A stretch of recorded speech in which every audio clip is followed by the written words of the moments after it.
determine what exactly led to this incident, as well as following up on the extensive amounts of information that we have gained during our investigation.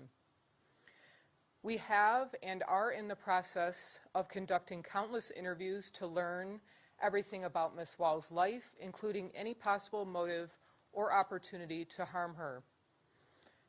What we do know, again, from what the Chief mentioned, is that Ms. Woll did attend an event on Friday evening, which we know was a wedding. She did return home around 12:30 a.m. on Saturday morning, and we did discover no signs of forced entry to her residence. At some point between returning home from this event and in the early morning hours when she was discovered, Ms. Woll was unfortunately fatally assaulted. By all accounts, Ms. Woll was very well liked in the community, so it is clearly very shocking to her family and to her friends that this incident has occurred.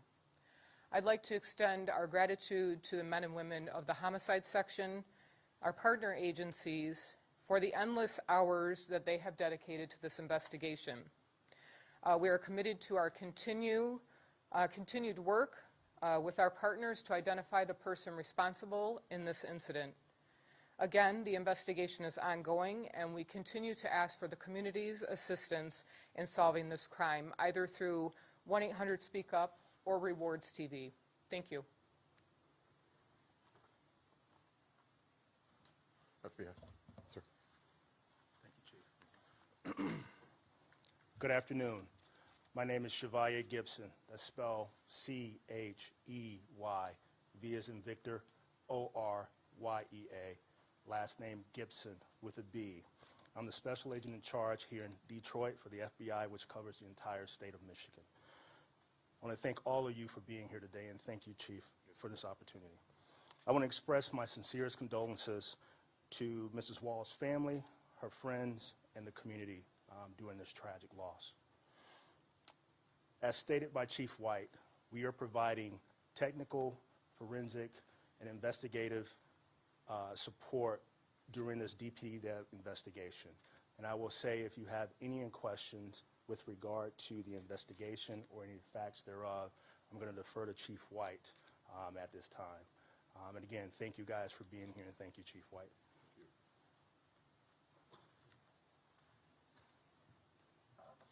Again, I just want to assure the community that everything possible is being done to bring this case to a close. I ask for patience. There's a lot of evidence and information that has to be analyzed. Again, we're very thankful to our partnerships with both the FBI and the Michigan State Police.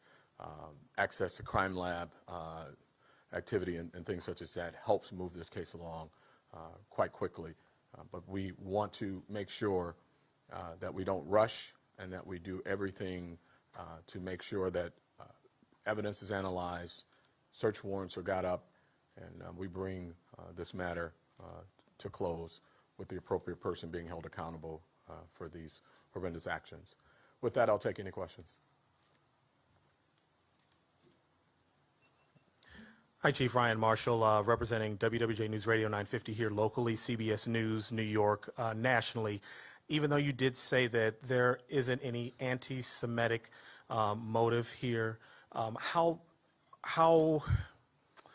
I would say, how concerned are you that having this happen on Saturday and now you guys coming on Monday, that maybe somebody that hasn't seen this would say, hey, we need to have some sort of retaliation given what's happening with Israel and Hamas? Yeah, I mean, we're always concerned with retaliation on any homicide, and certainly the international situation that we find ourselves in now bring us additional concern. But our goal is to be transparent with the community, be transparent as to where we are, to alleviate concerns that those may have, that others are at risk. Based on what we know today, right now, with the information that we've received and uncovered over the past few hours, and certainly at the onset of this investigation, we are confident with our position where we are right now today. And second question is, given that that isn't the motive, can you speak to anything that could have been involved in why she was killed or murdered, a motive Can you speak to anything in that regard? Yeah, as I indicated, and we certainly want to alleviate concerns. We certainly want to let others all know that we are actively investigating this and that we have not discovered anyone else to be at risk. But in that, we have to be very, very cautious as to what information we share. There are some very intricate details about this case that, if revealed, could really damage what we're trying to accomplish. There are some facts that are known only to our suspect, so I can't get into causation right now, or what he or she may feel was that, but more to come on that at a later date. Right now, what we want to do is get every bit of information we can clarified, analyzed, the evidence that we have analyzed, so that we can put more information out to the community to help us identify and bring the suspect to justice. Thank you, Chief. Chief White, my name is Alex Brachet from ABC News. Thank you for taking our questions. You've mentioned suspect a couple of times, so I'm just curious. I mean, do you have a suspect or suspects here? So in the process of an investigation, the detectives, they work a number of different theories. We are working through what we have identified are some persons of interest, and we're very confident on the track that we're on. But we're early. We're very, very early in this investigation. And once they're done with that level, each area of the work requires specific investment of time, concentration, and development on its own. And so, to answer your question, the short answer is we have a number of people that give us interest. We are just short of calling one of the people a suspect, but we are working to that end, and we will be there. But it just takes time, and again, I'm asking for patience as we work through every aspect of what we're doing. There's a lot of information to be analyzed. Investigators have worked literally nonstop since we received this case. And I'm confident in the hard-working men and women of the Detroit Police Department. They are really, really good at what they do. I just got to give them time to do it, and we're going to get there. So yes, we are confident that we're going to develop a suspect. We're not there right now as of this press conference. I understand. My second question for you, sir, is can you give any clarity or any theory as to how Ms. Woll ended up outside of her house, that trail of blood that led to the sidewalk? Yeah, and we've worked on that, and the detectives have worked on that, and we're working right now with, I will say that some of what I'm going to say is somewhat graphic, well, it's very graphic, and again, my heart goes out to the family who may be hearing this and not be easy for them to hear, but we are working with the Michigan State Police and the FBI on blood splatter experts that will determine certain things about the event. What we believe to have happened is after she was attacked inside the home, she stumbled outside and collapsed in the yard. So that's where the blood trail appears to lead us, and we're pretty confident with that assessment. But we're going to confirm that through forensics and experts in that field. Thank you.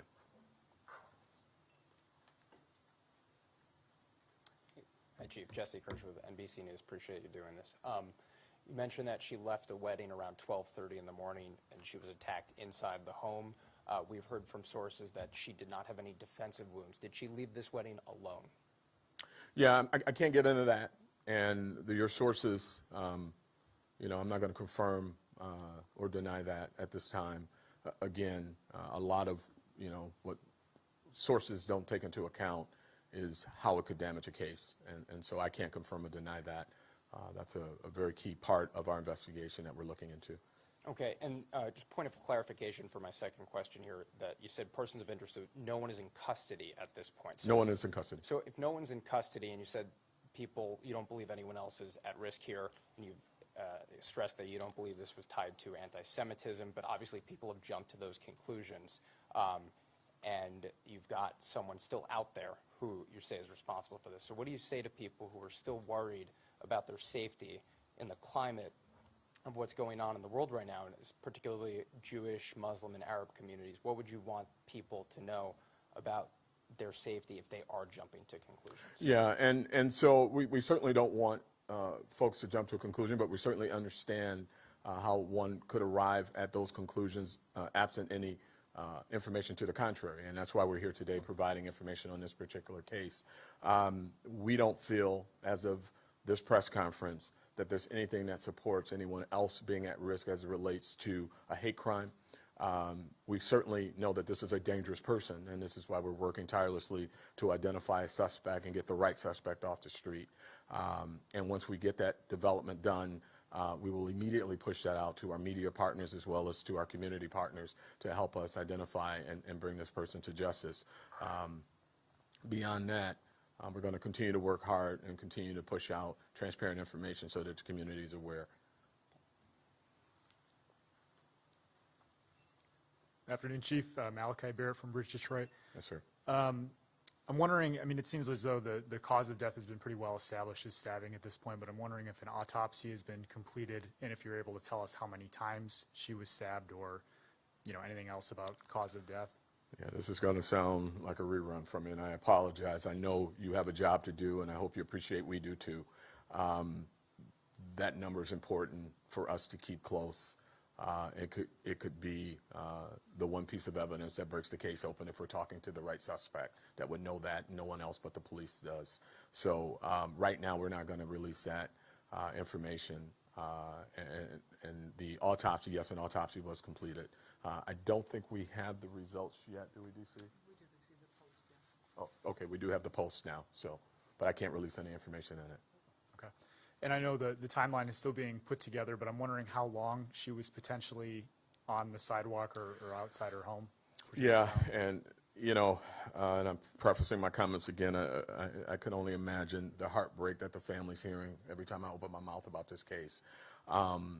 We're confident that she was there quite a while. We're working through our video assets in the area and a number of other things that we're going through right now with neighbors and all of the digital doorbell systems and things such as that to identify when she was seen last physically outside of the residence and how long she may have been there. And it's a lot to go through. We're doing search warrants on Ring doorbells and things like that right now in the area. And so, but we're confident that she was there quite a while. It kind of leads to my last question. I was curious if I saw that there were Ring doorbell cameras that I'm sure you can use to help identify suspects. I'm also wondering if there were green light cameras in the area. The condo neighborhood itself seems to be pretty self-contained, but has that helped you identify, potential suspects you're looking into, persons of interest?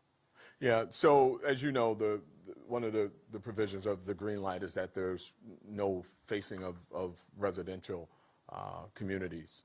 That was a concern early on. I think you may have been part of some of the conversation around that. But as it relates to routes of travel, they could certainly be useful. We just have to get there once we figure all of that out. We'll certainly be looking at green lights and other video systems to see routes of travel. One of the things that's of particular interest to us is when she left the wedding, does a vehicle appear with her in more than one stop, right? So we'll be tracking her entire route digitally that she took from the wedding to see if anyone was following her. And if you see the same vehicle in two different places near her, that would be of a concern and an issue for us. And where was the wedding? We won't do that. Sorry. All right, thank you. Hey, Omar Jimenez, CNN. Thank you for taking the time. I know you. I'm sorry, who are you? Omar Jimenez, CNN. Oh, okay. Thank you for taking the time. I know you said that at this point you haven't seen any indications that this would be any form of anti-Semitism. I guess my further clarification and question is if you don't have a suspect identified and you haven't shared what led up to this killing, what makes you so confident that this isn't? Essentially, have you ruled it out despite not having found it just yet? Well, when we look at the case, there's certain tracks that these types of cases take. When we talk about hate crimes,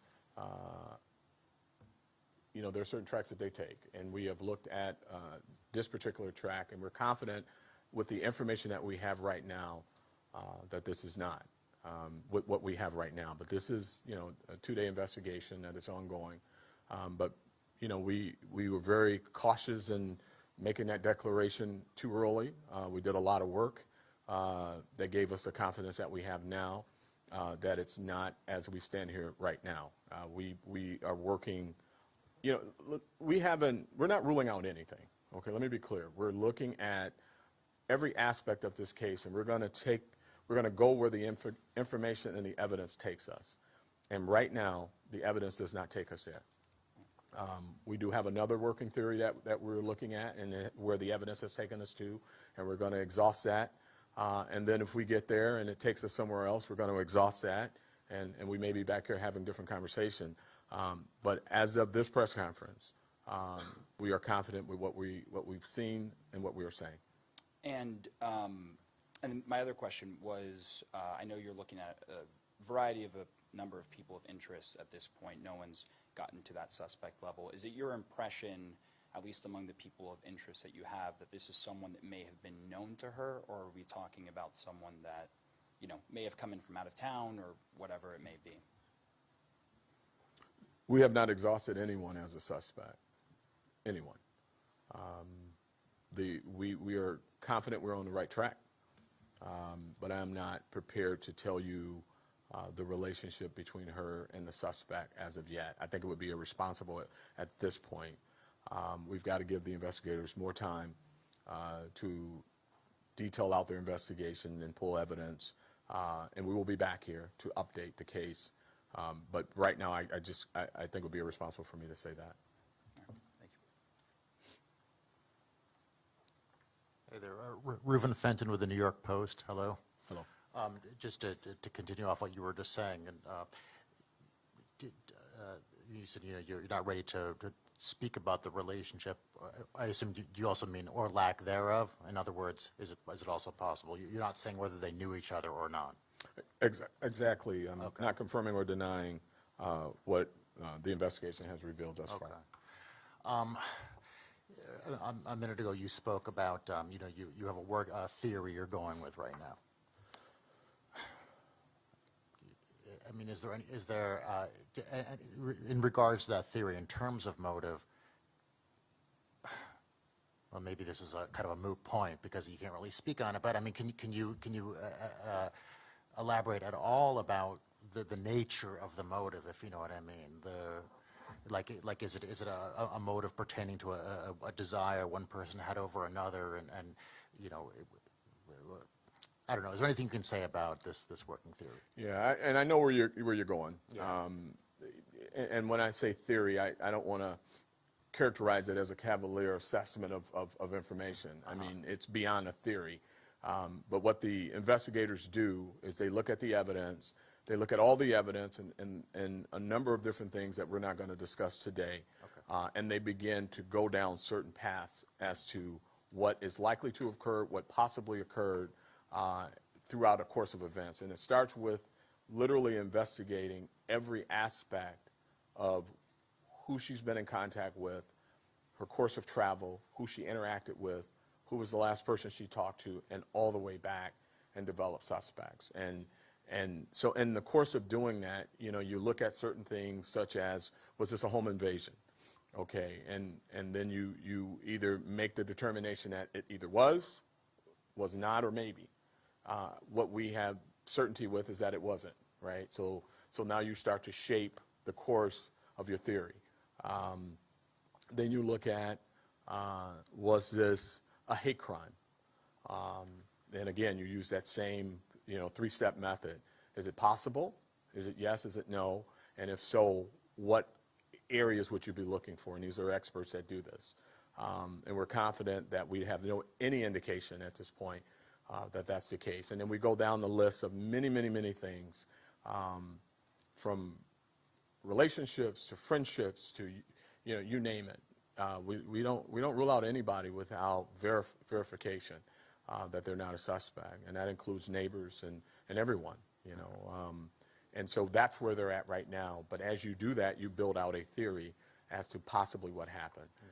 But it's a very deliberate process is not, something that's done in a vacuum. These are trained, expert investigators working with the FBI, the Michigan State Police, and our other federal partners to ensure that we look at everything. So that's where we're at. I know where you're trying to get me to go, but as I indicated, I can't get there. And I see from the stripes on your arm, you've been a cop for a long time. I mean, have you ever, in terms of what you've seen over the many years you've been doing this, I mean, how brutal was this, and the scope of things that you've experienced and you've seen? I mean, have you ever seen anything like this before?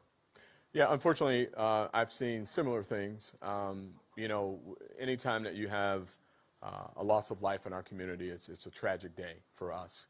And certainly when you hear about her contribution to the community, to society, and the great loss, all the people that she's helped, and literally everyone that I have heard from, and it's been a lot of people, they start the conversation all the same, how wonderful of a person she was. So that's a great loss to our community and to our city.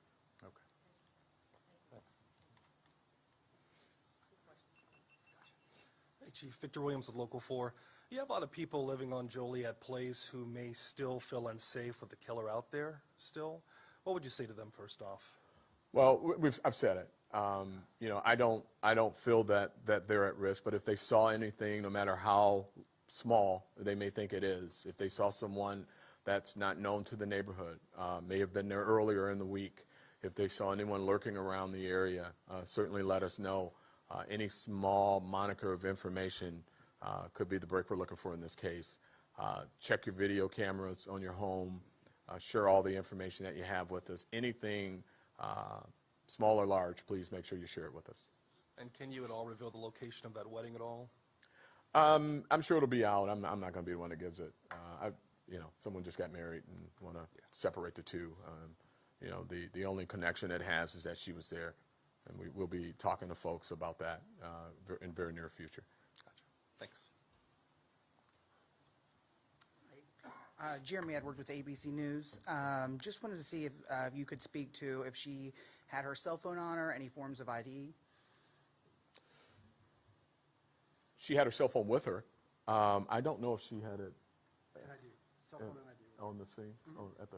Yep, both. Mm-hmm. And the person of interest that you have been working with and talking with, have they been cooperating with the investigation? Well, as I said, we haven't disqualified anybody yet. There are a number of people that we're interested in. We have not zeroed in on one person of interest. We have a number of people that we're talking to. And as I understand it, everybody we've talked to has been somewhat cooperative. We haven't heard that they're uncooperative, let me say that. Thank you. Yeah. Hello, Rebecca Rosenberg with Fox News Digital. So I'm just wondering, you said you're working through multiple suspects. If you don't have a key suspect in mind yet, how are you able to exclude, for instance, a hate crime motive or anti-Semitism? So if I misspoke, what I said was a number of persons of interest. If I called them suspect, I may have misspoke. And as I indicated earlier, there's a process to how we disqualify suspects, how we disqualify persons of interest that the detectives are engaged in. And certainly, as I talked about the steps we go through in identifying any crime, we're confident where we've arrived with this particular crime. We believe that the motivation is very different than a hate crime. It's horrific and it's tragic, and that's the focus of the investigation. But if something leads us down that path again, or if something comes up, we will certainly be engaging our federal partners and looking at that. We're not saying, as we stand here today, that if we were to arrive at a space where that becomes something that we need to look at again, that we wouldn't. We're just saying that as we stand here today, right now, that doesn't appear to be the motivation. And just another question, unrelated question. There was a couple near the crime scene whose car tires were slashed over the weekend. They had left town on Friday, returned Sunday, and it was an older couple. Both their driver's side tires were slashed. They said they alerted police on the scene to this. They are actually just had the tires replaced, but nobody came, processed the car for evidence. It was probably 300 feet from the main residence. Have you guys looked into that? Do you think it could be connected? Well, we certainly will look into it. I don't know if it's connected, but we'll certainly look into it. Thank you for Thank that you. information. Thank you all for coming today. All right. Thank you.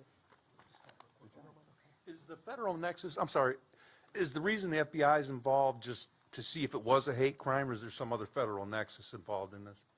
Well, as you know, our federal partners, as well as the state police, have worked with us on a number of homicides, so this isn't unusual. But certainly having them here on this one, we'll be looking at all of those avenues. But we work together and continue to work together on a number of homicides with our federal partners. Thank you all for coming today.